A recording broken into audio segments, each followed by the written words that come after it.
Bonjour, la fin d'année approche et avec elle un moment que beaucoup redoutent un peu, la clôture comptable. Souvent on voit ça comme une corvée. Mais aujourd'hui on va décortiquer ce processus ensemble étape par étape pour que ça devienne une procédure claire et surtout maîtrisée. Alors cette question, est-ce qu'elle résonne? Pour beaucoup d'entrepreneurs, la réponse est un grand oui. La montagne de documents, la peur de faire une erreur, la pression des dates limites, c'est un défi assez commun. Mais la bonne nouvelle, c'est qu'avec une bonne méthode, ça devient tout à fait gérable. Allez, on plonge dans le vif du sujet.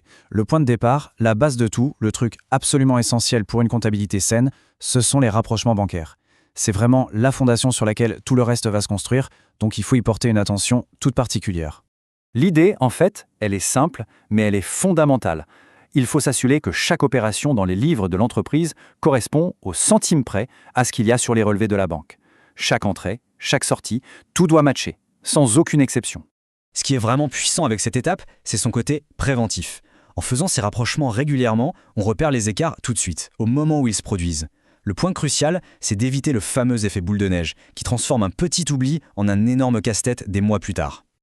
Ok, une fois que la fondation bancaire est bien solide, on peut passer à la suite. C'est l'étape qui donne du corps, qui donne la preuve matérielle des chiffres, la gestion de tous les documents. C'est la trace tangible de la santé financière de l'entreprise.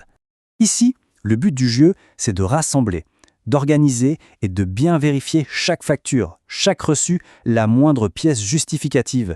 La conformité, ce n'est pas une option, c'est vraiment une obligation. C'est ça qui garantit que toute la comptabilité est valide. Le processus, on peut le résumer en 3 actions simples, mais qui demandent de la rigueur.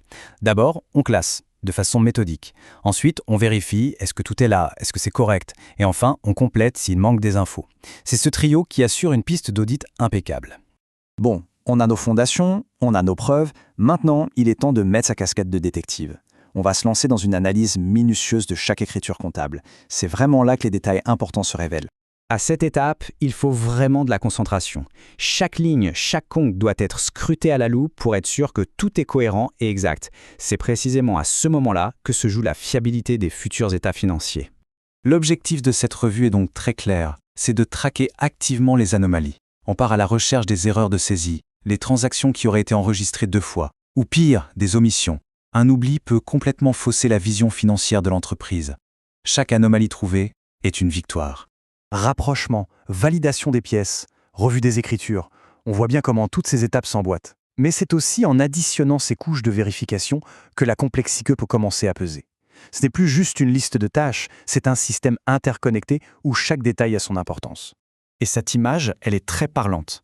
Le stress ne vient pas seulement du volume de travail, mais aussi de la prise de conscience que l'enjeu est de taille. Le but, ce n'est pas juste d'avoir des chiffres précis, c'est de pouvoir prendre des décisions éclairées pour l'entreprise basées sur ces chiffres. Une petite erreur peut avoir de grandes conséquences. Alors, comment être sûr de ne rien laisser au hasard? Cette citation met le doigt sur une stratégie clé. Un regard extérieur, un œil d'expert, ça apporte une nouvelle perspective. Ça permet de repérer ce que la routine nous empêche de voir et donc de solidifier tous les contrôles internes.